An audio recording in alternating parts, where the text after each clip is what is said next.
Hi, my name is Xiao and I'm a first-year student at the University of Oxford. Today, I'll be talking to you about some initial results following my project investigating crack fields and crack propagation. These results are about short fatigue crack propagation in 2D, where local characterization is achieved by optical DIC measurements.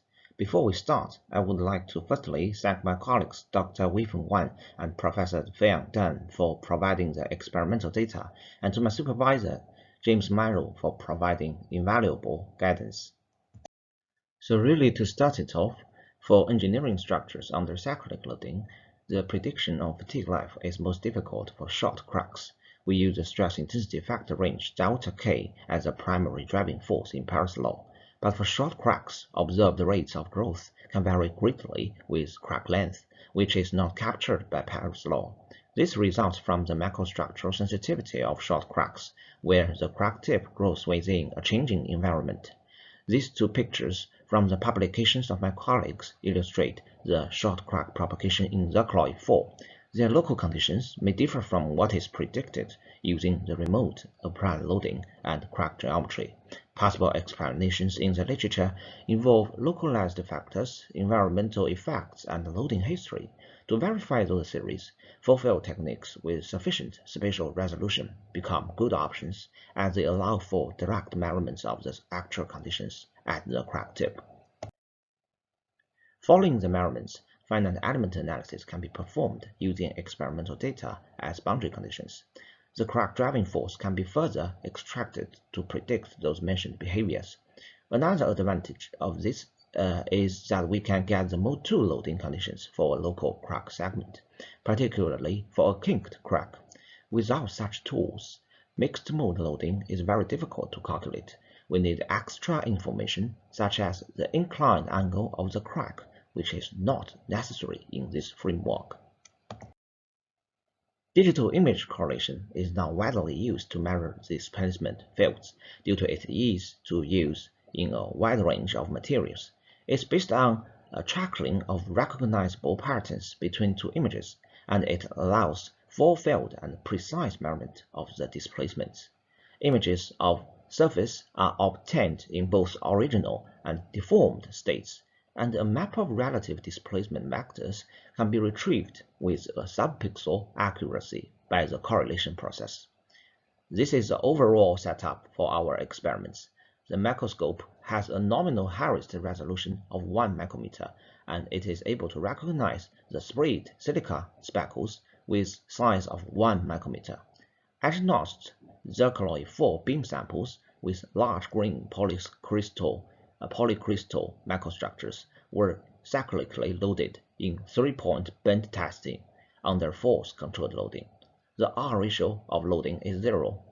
Successive speckle images were captured by the camera in situ with a time interval of 0.5 seconds. Specifically for this dataset, looking at the images we have obtained, there is something I need to take into consideration when building the simulation model. The crack is kinked in the image correlation area, and it will be inclined if we perform the DIC and finite element analysis with the original image. However, in my method, I only care about the actual conditions at the crack tip that allows the crack to propagate. For this reason, currently I fix the frame at the local crack tip and rotate the image to make the local segment horizontal. In this case, the images are rotated by 9 degrees.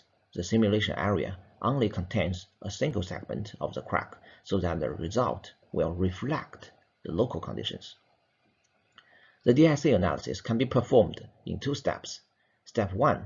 A large subset size was used to reduce the uncertainty of the analysis to make sure the accuracy of the calculation.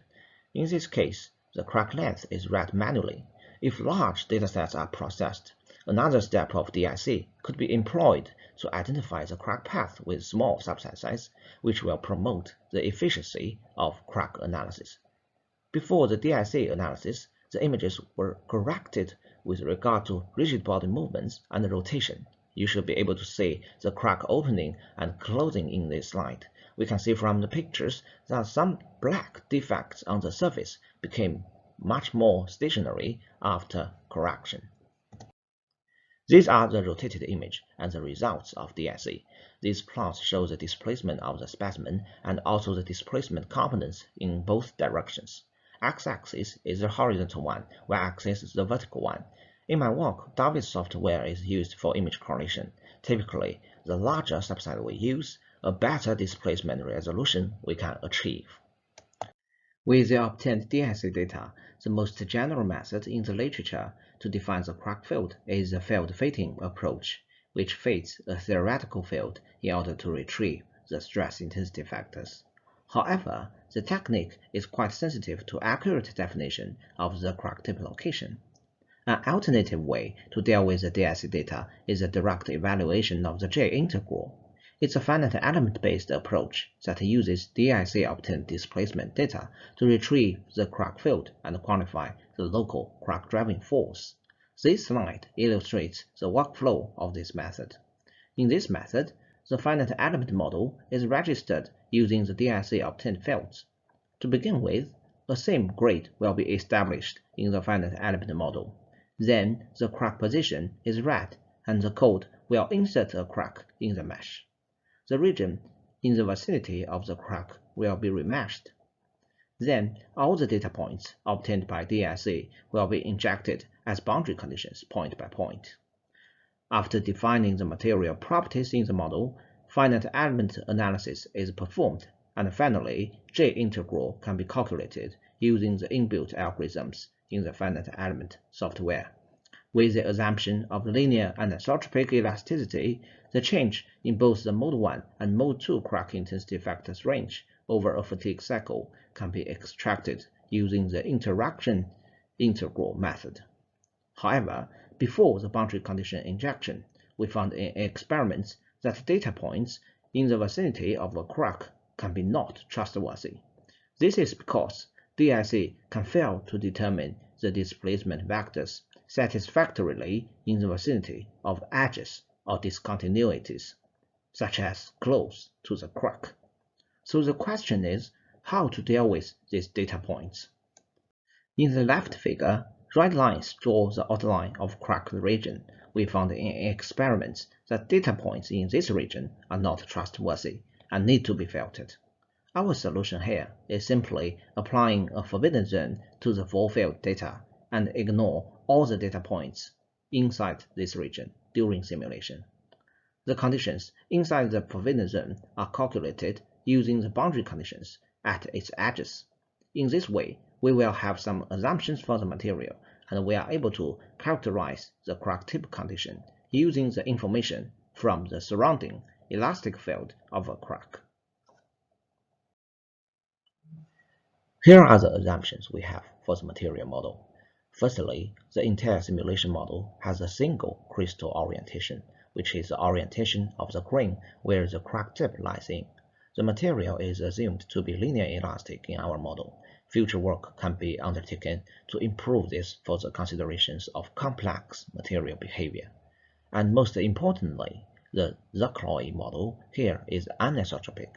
This could be crucial for short fatigue crack. To build the simulation model, the orientation of the grains should be considered. Then the image rotation 9 degrees is considered as well.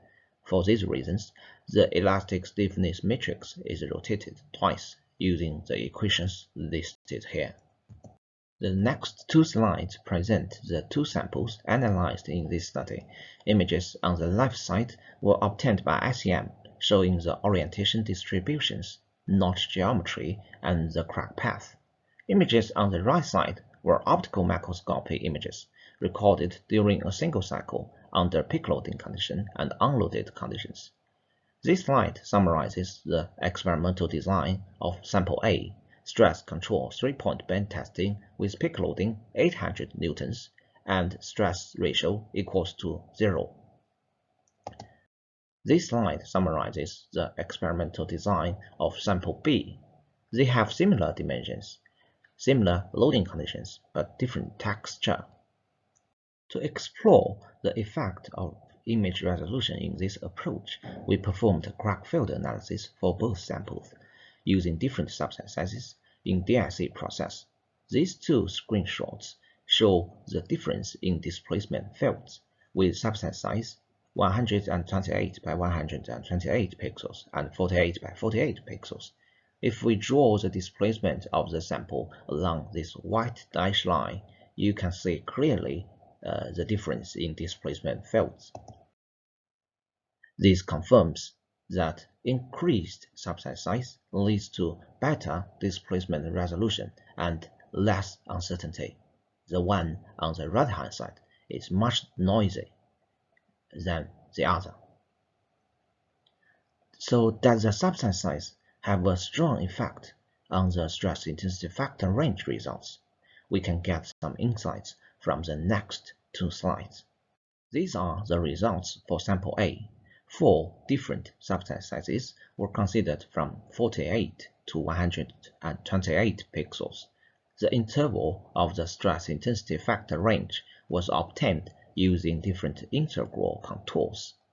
There is a general trend for increasing error in the J integral as the physical size of the subset decreases. The error increases with decreasing resolution as the number of features available within each subset to track the same portion of the displacement field decreases. This is related to the DIC analysis. For sample B, the results are similar, and some abnormality was observed for medium-sized subset. This is because the mesh size of the finite element model is dependent on the mesh size of the DIC analysis. If there are crack position uncertainties in the input data, this approach still maintains its performance. This is illustrated in this slide. Subset size 96 by 96 pixels was used for DIC. If we change the crack length during the simulation, we will find that there will be a minor error in the range of stress intensity factor results. Even with crack tip position error up to 30 micrometers, which is usually impossible in the experiments, the error in mode 1 stress intensity factor range delta K1 is less than 5%. The interval is obtained using different forbidden zone size. To explore the effect of forbidden zone size, we applied different sizes of forbidden zones for a unique dataset, and we compare the fluctuations in the range of stress intensity factor results.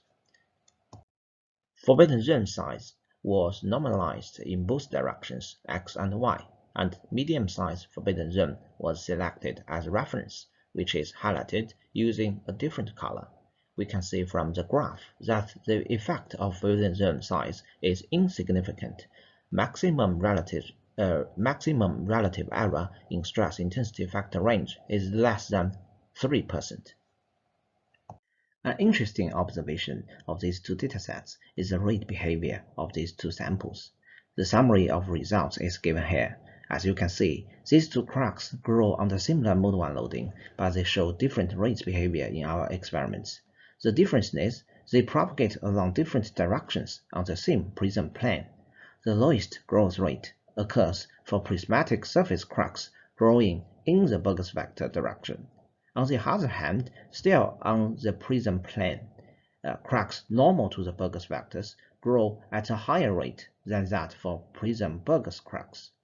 It can be explained that short crack growth is coupled with sleep activation, which has a strong effect on crack path and crack growth rate.